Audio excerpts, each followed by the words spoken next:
The election for the President of the United States of America was just won by Donald wall-building, Muslim-banning, disability-mocking, climate change-denying, fat-shaming, pussy-grabbing Franken-Cheeto Trump. I mean, seriously, guys, gals, what in the monkey's shit just happened? How the fuck am I supposed to put words together now? I'm supposed to get on here today and not just see how long I can hold a U in fuck.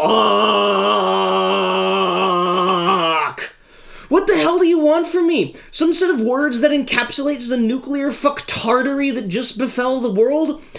Donald Trump is going to be president. That will always have happened.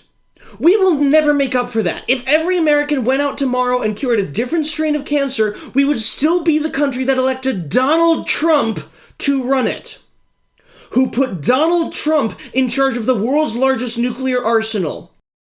This shit's going to be in history books. Our great-great-great-grandkids are going to know about this, and they're going to tell them that we already knew about the pussy-grabbing shit before we elected him. I mean, remember back when I was going to make jokes about the president having a vagina? It was a simpler time. A time before Nate Silver could go fuck himself. Back when we were counting the 2018 midterms before they'd hatched. A time when we so radically underestimated the per capita stupidity of America that we never took the words President Donald J. Trump seriously. A time when we naively said, there is absolutely no way that I am surrounded by the kind of frothing at the mouth shit-for-brains dingletards it would take to elect Donald fucking Trump to the highest office in the country. I would have noticed how few of them got their pants on the correct appendages every day by now. But now we live in a different world, a more negligently stupid world. And the most terrifying thing about this world is that it is genuinely post-truth.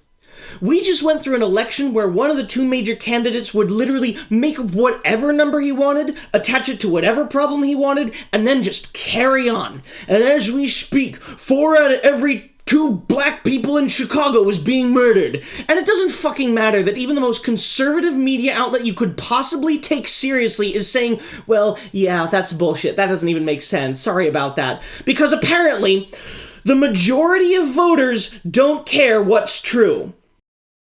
They live in a world where global warming is a myth, and Jesus is gonna save them, and their biggest concerns are the mind control powder on their juice box lining and the yoga mats they put in Subway bread. And while I'll admit this isn't the worst thing that's ever happened in all of human history, I feel like it's a pretty solid contender for the stupidest. It could lead to the worst. We've been running around here pretending we're smart enough to keep doing democracy even after the whole George W. Bush re-election thing. We're all like, no, look, we did a black guy. He's a lawyer. He knows smart words. And we fooled ourselves into thinking we could be trusted around voting booths again. And make no mistake, if you're looking for somebody to blame, look in the fucking mirror. Because when things are this fucked up in a democracy, it's too late to blame the candidates. You have to blame the electorate. And no matter how much you did, you obviously didn't do enough, so yes, I am talking to you. Unless you're one of our non-American listeners, in which case I'm just glad you haven't stopped hanging out with us. And I apologize in advance for bombing your country when one of your late-night comedians makes a joke about our president's sexual assault bravado. I mean, I'd love to just point at somebody and be able to say, you know, it was the Christians or whatever, and then we could gang up on the real culprit. But in a case like this, there is no one real culprit. And pretending like there isn't any way to solve problems, unless, of course, those problems are voter turnout in the Rust Belt, in which case it does just fucking fine. Look, the real problem here is that we're a bunch of spoiled brats that have lived in a democracy that could essentially function on cruise control for a couple of decades. We bitch about the system without realizing that we are the system now. And despite all the evidence to the contrary, we trusted Americans not to do the most stupidly self-destructive thing they could possibly do. Now, don't get me wrong here. I'm not trying to tack onto that tired trope that says we're all equally to blame for the 60 million people who actually went to the polls to vote for a misogynistic, white supremacist sexual assaulter. There are certainly people who bear more blame than others, and if you happen to see a frightened white man pining for the days when brown people were easier to subjugate internationally when you looked in the mirror, you deserve way more derision than the guy who's thinking to himself, you know, I could have taken Ted to the polling station. Ted liked Hillary. Fuck. But when something's this broken, it's everyone's fault who had the remotest chance of fixing it and hasn't done yet. But if you need a silver lining, I might have one for you. Because when all is said and done, Donald Trump actually will make America great again.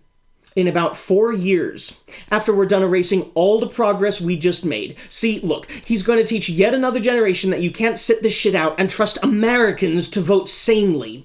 He'll incense enough people to get Democratic majorities in both houses of Congress in the midterms, and assuming we make it through the next 4 years without a Twitter fight sparking an atomic holocaust, we'll rise from the ashes of this disaster with a populace that knows that their democracy cannot function without their full attention. And look, the only other choice is that we keep going in this direction until we collectively stupid ourselves to death in a matter of about 8 years. And I feel like at this point, both of those outcomes leave us with a better world. And if you didn't vote for Hillary, you're the problem. Go fuck yourself. Otherwise, welcome to the podcast. This is a bonus episode. It's not too different from a regular episode. Have fun!